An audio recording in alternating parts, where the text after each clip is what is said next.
કઈ રીતના કોઈ વિચારી શકે કે આટલી પ્રીટી છોકરીને કોઈ પાન મસાલા ગુટકા ખવડાવીને આવું કેરેક્ટર બનાવીએ? ત્યારે મને એકચ્યુઅલી સ્ક્રિપ્ટ ખબર જ નથી. મૈથિલીવાળું જે કેરેક્ટર છે એ જરાય ઈશા જેવું નથી. અને આઈ ટ્રાય કે મારા કોઈ બી કેરેક્ટર્સ ઈશા જેવા ન જ હોય.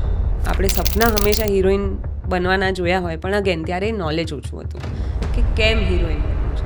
એક્ટિંગને મહત્ત્વ આપવું જોઈએ, કારણ કે તમને પછી એવા કેરેક્ટર્સ અમુક વખતે મળવાના બંધ થઈ જતા હોય છે, કાં તો લોકો તમને સિરિયસલી લેવાનું થોડું ઓછું કરી દેતા હોય છે.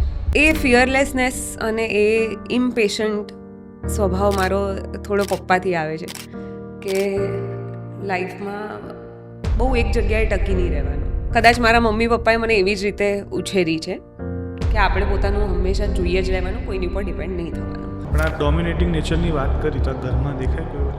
હા, બહુ જ. હું કટ્ટર લીઓ છું.